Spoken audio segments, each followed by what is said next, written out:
आज हम दर्शन शास्त्र पढ़ेंगे और दर्शन शास्त्र जो है उसमें एक महत्वपूर्ण अध्याय है, वो है जैन फिलॉसफी से जुड़ी हुई। आपके पाठ्यक्रम में क्या क्या है उसको एक दफ़ा देख लेते हैं। जीव का स्वरूप है, अनिकांतवाद, स्यातवाद और पंच महाव्रत। इन चारों टॉपिक को लेकर मैंने एक बहुत ही संक्षिप्त नोट्स बनाई हैं, जिसमें केवल और केवल ज़रूरी बातों का संकलन है। कुछ भी गैर ज़रूरी बात नहीं लिखी गई है और यह एकदम आसान भाषा में लिखा गया है। सबसे पहला टॉपिक हम पढ़ते हैं जीव का स्वरूप। ठीक है, तो जीव क्या है? बाकी जो अन्य भारतीय दर्शन है उसमें जिस चीज़ को आत्मा कहा जाता है, उसे ही जो जैन दर्शन है उसमें जीव कहा जाता है। तो जीव क्या हुआ? असल में जो चेतना है उसे ही जीव कहा जाता है। जीव की जो जैन धर्म में विशेषताएं बताई गई हैं वो कुछ इस प्रकार के हैं। सबसे पहले तो ये है कि जीव जो होती है वो सदैव ही रहने वाला होता है, हमेशा जो रहता है वही जीव है ना।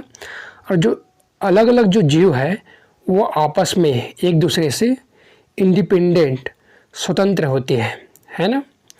और जीव जो अपने लिए कुछ भी करता है उसके लिए वह स्वयं जिम्मेदार होता है। जीव जो है आवागमन से मुक्त हो सकता है। आवागमन मतलब बार बार जन्म लेना और बार बार मरना, इसी को कहते हैं आवागमन। तो जो जीव है वो आवागमन से मुक्त हो सकता है ना। पांचवा, जीव जो कर्म करता है उसे भोगता ही भोगता है ना। जो जानने वाला है, जो जानता है, जो ज्ञाता है, वो जीव है। ठीक है। जैन धर्म में जो जीव होता है वो अनंत चतुष्टय से युक्त होता है। कौन कौन से अनंत चतुष्टय हैं, है ना। ये प्रत्येक जीव जो होता है वो अनंत चतुष्टय से युक्त होता है। ठीक है। कौन कौन से अनंत चतुष्टय? अनंत ज्ञान, अनंत दर्शन, अनंत आनंद और अनंत वीर्य जो शक्ति है, ये चार जो है वो है अनंत चतुष्टय। ठीक है। जीव के प्रकारों के बारे में हम बात कर लेते हैं। दो प्रकार होते हैं। पहला तो होता है मुक्त जीव, दूसरा होता है बद्ध जीव, है ना। मुक्त जीव कौन सा हो गया? जिसको जो अनंत चतुष्टय है उसका ज्ञान होता है। कौन सा अनंत चतुष्टय? अनंत ज्ञान, अनंत दर्शन, अनंत आनंद और अनंत वीर्य, है ना। जो मुक्त जीव होते हैं वो जो है शरीर धारण नहीं करते हैं। आगे बात करते हैं बद्ध जीव की। बद्ध जीव भी दो प्रकार के होते हैं। पहला जंगम या त्रस जीव, दूसरा स्थावर जीव। ठीक।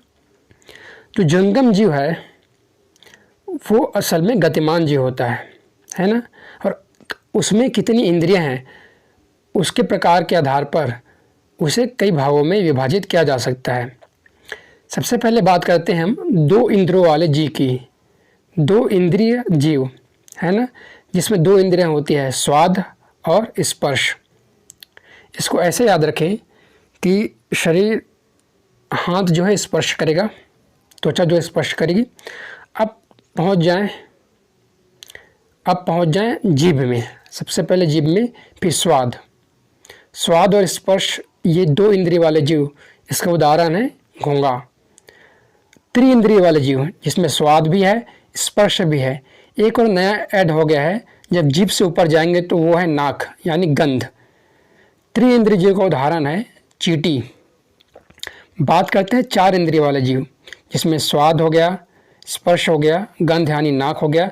अब नाक से ऊपर जाएंगे तो आँख यानी दृष्टि। चार इंद्रिय वाले जीव का उदाहरण है मक्खी।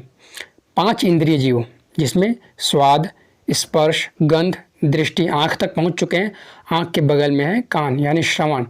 ये पांच इंद्रियां जो होती है उसका उदाहरण है मनुष्य, पशु, है ना। बद्ध जीव का एक और प्रकार होता है स्थावर जीव, है ना। ये गतिहीन जीव, स्थावर का अर्थ होता है गतिहीन। इसमें केवल एक ही इंद्रिय होती है, वो है स्पर्श की। ठीक है, आगे बढ़ते हैं। दूसरा टॉपिक, अनेकांतवाद।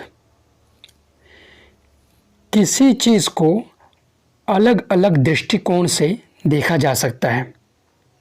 सत्य के अनेक पहलू हैं, यह देखने वाले पर निर्भर करता है। 6 अंधे हाथी के अलग अलग अंगों को छूते हैं। कोई सूंड छूकर हाथी को सर्प के समान, कोई पूंछ को छूकर रस्सी के समान, कोई पैर छूकर खंभे के समान इत्यादि मानता है। हम सत्य के केवल एक पहलू को जान पाते हैं, पूर्ण सत्य को नहीं, है ना। किसी ने पैर को छुआ, उसको खंभा प्रतीत हुआ, किसी ने पूंछ को छुआ, उसको रस्सी प्रतीत हुआ। लेकिन क्या वो जो पूंछ है वो हाथी है? नहीं। क्या जो वो पैर है वो हाथी है? नहीं। हाथी जो है इन अनेक पहलुओं का जोड़ है। इसी को कहते हैं अनेकांतवाद। आगे बढ़ते हैं, बात करते हैं स्यातवाद की।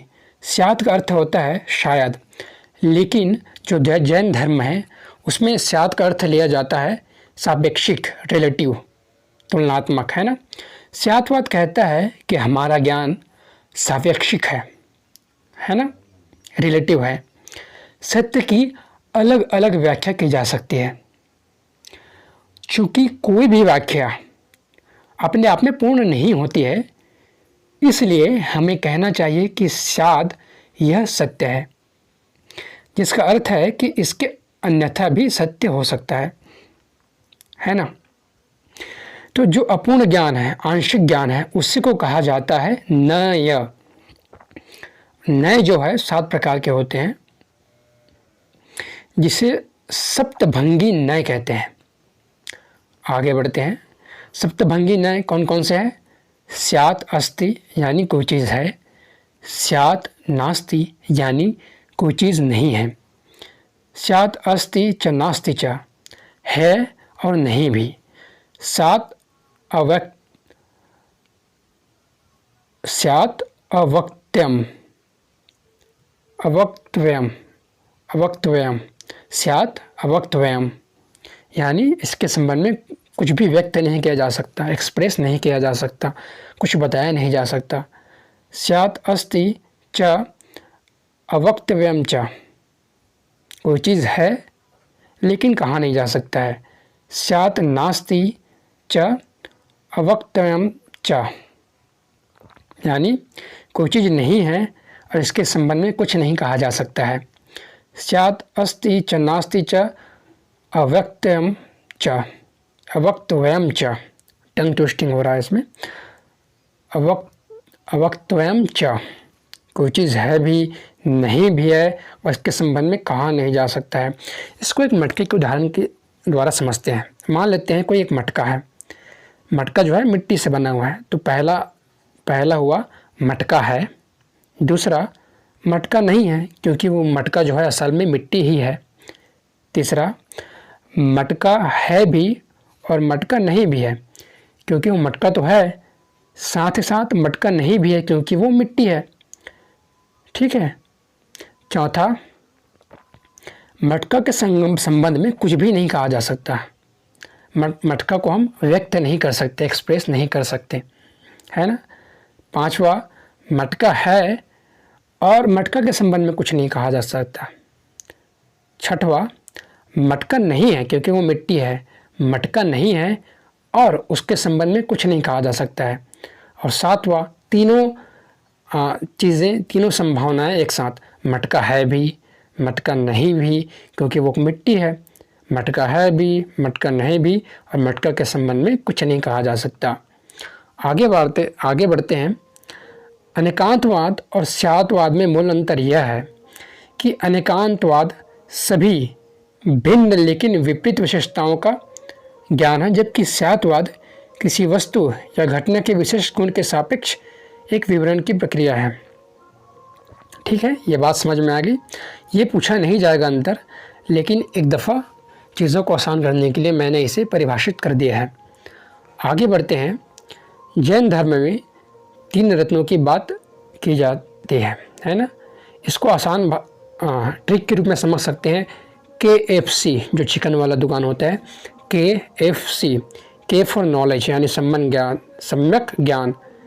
एफ मतलब होता है फेथ, राइट फेथ यानी सम्यक दर्शन। और KFC, C यानी कैरेक्टर, सम्यक कैरेक्टर, राइट कैरेक्टर, सम्यक चरित्र, है ना। इसी तीनों को त्रिरत्न कहा जाता है और इसी से मोक्ष की प्राप्ति होती है ना। सम्यक चरित्र के अंतर्गत 5 महाव्रत आता है। ये 5 महाव्रत कौन कौन से हैं? सत्य यानी मन, वचन और कर्म में सत्य का प्रयोग करना, केवल सत्य का ढिंढोरा नहीं पिटना। दूसरा है अहिंसा, अहिंसा यानी नॉन वायलेंस, किसी को सताना नहीं, किसी की हत्या नहीं करना। तीसरा अस्तेय यानी चोरी नहीं करना। 5वां अपरिग्रह यानी नॉन पजेशन, यानी किसी चीज़ की मालकियत न रखना, यानी उस चीज़ में लिप्त नहीं रहना, किसी भी सांसारिक चीज़ में लिप्त नहीं रहना। 5वां ब्रह्मचर्य यानी कामवासना से मुक्ति। ब्रह्मचर्य जो है ये महावीर ने बाद में इसको ऐड किया था। ये जो गृहस्थ है उसके लिए इन 5 व्रतों में थोड़ी छूट होती है, लेकिन जो सन्यासी होते हैं, जैन सन्यासी, वो इस कठोर वचन का, इस कठोर 5 महाव्रत का पालन करते हैं। अहिंसा केवल किसी की हत्या करने से नहीं जुड़ा है। असल में जैन धर्म में अहिंसा बड़ी सूक्ष्म होती है। जो जैन होते हैं वो ऐसे चीज़ों को, ऐसे सब्जियों को उखाड़ कर नहीं खाते हैं जिनको उखाड़ कर खाने से उनकी मृत्यु हो जाती है। जैसे जैन आलू नहीं खाते हैं, जैन मूली नहीं खाते हैं, जैन गाजर नहीं खाते हैं। ये एक संक्षिप्त नोट्स हैं।